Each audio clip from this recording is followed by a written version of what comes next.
আল্লাহকে যদি রব বলে ঘোষণা দেয়, তাহলে ওই লোকগুলিকে আর তারা খোদা মানবে না, ওই লোকগুলিকে আর তারা তোয়াজ করবে না, ওই লোকগুলিকে আর তারা তোষামত করবে না। হ্যাঁ, এতদিন এই ঘোষণা দেওয়ার আগ পর্যন্ত এই শ্রেণীর শাসক যারা ছিল তাদের কাছে গিয়ে হুজুর হুজুর করেছে, কিন্তু যখনই ওই জনপদের সবগুলি লোক ঐক্যবদ্ধ হয়ে এই ঘোষণা দিয়েছে আমাদের রব আল্লাহ, আল্লাহকে যারা রব বলে ঘোষণা দেয় সে দুনিয়ার কারো সামনে মাথা নত করতে পারে না, তার মাথাটা এত উন্নত হয়ে যায় এই মাথা পৃথিবীর কোন শক্তি কোন অবস্থায় নত করাতে পারে না।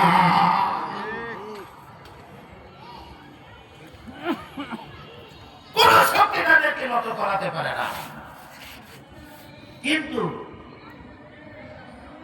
পৃথিবীর সমস্ত পরাশক্তি, প্রয়োজনের সমস্ত পরাশক্তি ঐক্যবদ্ধ হয়ে ওই জনপদের বিরুদ্ধে বিভিন্ন রকমের প্রোপাগান্ডা চালায়, বিভিন্ন ধরনের অপবাদ দিয়ে বিভিন্ন রকমের কাল্পনিক ইস্যু তৈরি করে ওই জনপদের লোকগুলিকে দমিয়ে রাখার চেষ্টা করে না করে না? জোরে বলেন, করে কি করে না? আমার পাড়ার ভাইরা, এর উজ্জ্বল দৃষ্টান্ত আমাদের চোখের সামনে বিদ্যমান, আমাদের চোখের সামনে বিদ্যমান। পৃথিবীর মানচিত্রে একটা দেশ আছে, ওই দেশের মানুষ, অধিকাংশ মানুষ কোন পরাশক্তির কাছে মাথা নত কোনদিন করে নাই, এখনো করছে না, ভবিষ্যতেও করার কোনো প্ল্যান নাই। এরকম একটা দেশ আছে এখনো, জানেন আপনারা? কি বলেন, জানেন না? বুঝি হ্যাঁ, জানেন না? হ্যাঁ, সেই দেশটার নাম হলো আফগানিস্তান। দেশটার নাম কি? আফগানিস্তান। প্রায় 40 বছর যাবত পৃথিবীর সবচেয়ে বড় শক্তি, পরাশক্তি, বিভিন্ন অজুহাতে প্রথমে রাশিয়া, তারপরে আমেরিকা, যেটা বর্তমান বিশ্বের নিজেদেরকে সবচেয়ে বড় পরাশক্তি মনে করে, এই পরাশক্তি একদিন, 2 দিন, 1 বছর, 2 বছর নয়, টোটাল প্রায় 40 বছর পর্যন্ত হায় হায় কত বড় বড় শক্তিশালী মারণাস্ত্র নিয়ে তাদের উপর আক্রমণ করেছে। কিন্তু কিছু সংখ্যক পোলাপান তালিবুল ইলম, কিছু সংখ্যক তালিবুল ইলম, তারা পাহাড়ের গুহার ভিতরে থেকে থেকে এই সব পরাশক্তিকে মোকাবেলা করেছে। করতে করতে করতে করতে শেষ পর্যন্ত তাদেরকে নাকে খত দেওয়াইয়া আফগানিস্তান থেকে তাড়িয়ে দিয়েছে। আমার ভাইরা, যখনই কোন জনপদের কোন ভূখণ্ডের জনগণ এইভাবে আল্লাহকে রব বলে ঘোষণা দেয়, সাময়িকভাবে তারা বিপদে পড়ে, সাময়িকভাবে তারা ওই সব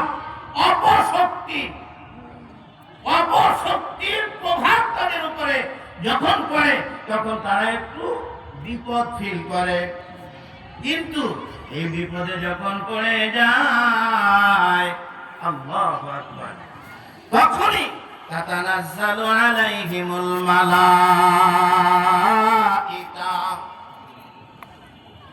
আমার আল্লাহ বলেন, যখনই আমার এই প্রিয় বন্ধুগুলি এই ধরনের বিপদের মধ্যে পড়ে যায়, আমি আল্লাহ রাব্বুল আলামিনের পক্ষ থেকে অসংখ্য রহমতের ফেরেশতাদেরকে তাদের কাছে পাঠাই। তারা ওই মানুষগুলির কাছে গিয়ে এমন সান্ত্বনার বাণী শোনায়, আল্লাহ তাখাফু, ভয় পেও না, ভয় পেও না। কিসের ভয় তোমার? আল্লাহ যদি তোমার পক্ষে থাকেন, তামাম দুনিয়াও যদি তোমার বিপক্ষে চলে যায়, তোমার কোনো ভয় নাই, কেউ তোমার কিছুই করতে পারবে কি পারবে?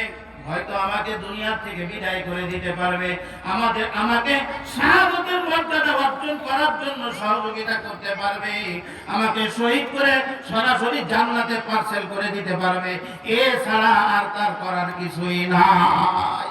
আর এই দুনিয়াতে থাকতে যে পারবো না, এটাই চিরন্তন কথা। ধরে বলেন কথা ঠিক কিনা? এই দুনিয়াতে কেউ থাকতে পারবো না। অতএব মরতে যখন হবে, তাহলে শ্রীরাম কুকুরের মতো করে লাভটা কি? হ্যাঁ, সিংহের মতো একটা হুঙ্কার দিয়ে মরবো, কি বলে? আর যদি আমি মজলুম হই, গর্জন যদি দিতে নাও পারি, অন্তত নিজে নিজে এতটুকু তো বলতে পারবো, রব্বুল আল্লাহ। আমার আপনাদের ভাইরা, আপনারা জানেন ইসলামের শুরু জামানায় নবী মুহাম্মদুর রাসূলুল্লাহ সাল্লাল্লাহু আলাইহি ওয়াসাল্লাম যখন মক্কাবাসীকে 360টি মূর্তিকে প্রত্যাখ্যান করে এক আল্লাহর তাওহীদের পথে আহ্বান জানাইলেন, মক্কাবাসী যারা লিডার পারসন ছিল, যারা মক্কা পরিচালনা করত, মক্কায় মূলত তখন কোন নিয়মতান্ত্রিক কোন শাসক ছিল না, সরকার ছিল না, গোত্রপতিরা গোত্র পরিচালনা করত, এরকম একটা অবস্থা ছিল। এরকম যারা লিডার পারসন ছিল, নেতৃস্থানীয় ছিল, তাদের তো মাথায় বাড়ি, হ্যাঁ সব মানুষ তো মুহাম্মদ আল্লাহর পক্ষে নিয়ে যাচ্ছে, সব মানুষ আস্তে আস্তে রব্বুল আল্লাহর পক্ষে চলে যাচ্ছে, তাহলে তো আমাদের রুবুবিয়াত, আমাদের প্রভুত্ব এখানে খতম হয়ে যাচ্ছে, এটা তো মেনে নেওয়া যায় না। এতদিন পর্যন্ত এই আরবের ভূখণ্ডে আমরা প্রভুত্ব করেছি, আমাদের এই প্রভুত্ব যদি মুহাম্মদ নামক এই এতিম ছেলেটা আমাদের প্রভুত্বকে ছিনিয়ে নিয়ে যায়, এটাকে নীরবে মেনে নেওয়া যায় না। কিন্তু আমার বাবা তারা সর্বপ্রথম টার্গেট করেছে দুর্বল শ্রেণীর ইমানদারদেরকে, যারা দুনিয়াবী দৃষ্টিতে অত্যন্ত দুর্বল, যেমন গোলামবাদী। বন্ধুরা আমার, এমন এক বাদীর খবর আপনারা জানেন, যিনি ইসলামের ইতিহাসে সর্বপ্রথম নিজের ঈমানের হেফাজতের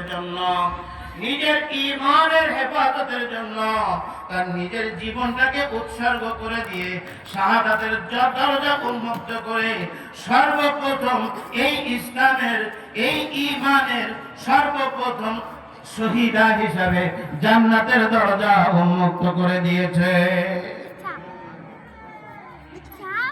নাম কি তার? হযরত সুমাইয়া রাদিয়াল্লাহু তাআলা। তিনি একজন বাদী ছিলেন। কি ছিলেন? একজন বাদী। গোলামবাদীর যুগ তো এখন নাই, এই জন্য গোলামবাদীর স্বরূপও আমরা অনেকেই জানি না। গোলামবাদী বর্তমান যুগে চাকর চাকরানি কিন্তু গোলামবাদীর মতো নয়। চাকর চাকরানির নির্দিষ্ট ডিউটির সময়, ওই সময় তার মালিকের বা তার যারা মেরে চাকরি করে তার হুকুম মেনে চলতে হয়, কিন্তু ডিউটির সময় শেষ হয়ে গেলে ডিউটির বাহিরের সময় আর তাকে ওই মনিবের বা ওই মালিকের কথা মেনে চলতে হয় না, ঠিক না?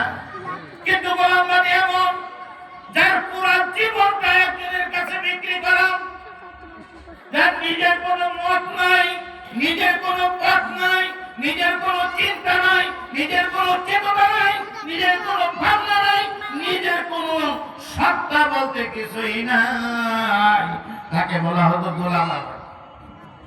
অর্থাৎ সে সম্পূর্ণরূপে বিক্রি হয়ে গেছে। এমনই একজন বাদী ছিলেন হযরত সুমাইয়া রাদিয়াল্লাহু তাআলা আনহা। তার পুরো পরিবার গোলাম এবং বাদী।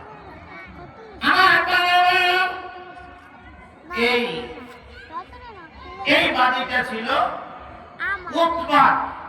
উতবা নামক এক পাপাচার, তার বাদী ছিল হযরত সুমাইয়া রাদিয়াল্লাহু তাআলা আনহা। আল্লাহর নবী যখন মক্কার জমিনে তাওহীদের দাওয়াত পেশ করলেন,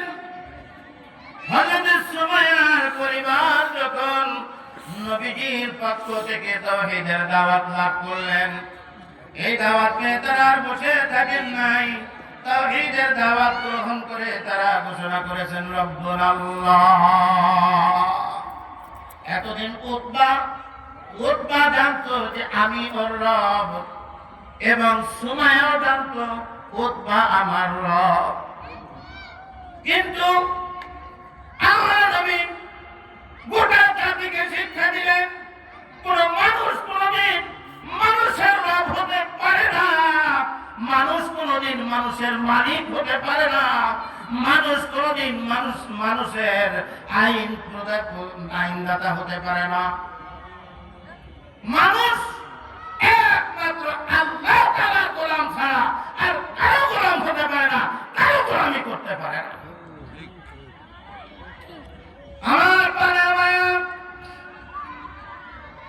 তাই হযরত সুমাইয়া রাদিয়াল্লাহু তাআলা আনহা যখন আল্লাহ তাআলার তাওহীদের কালিমা পাঠ করে আল্লাহকে রব বলে ঘোষণা দিয়ে দিলেন, আবু জেহেল, আবু লাহাব, উতবা, সাইবা এদের মাথার মধ্যে দুশ্চিন্তা এসে গেল।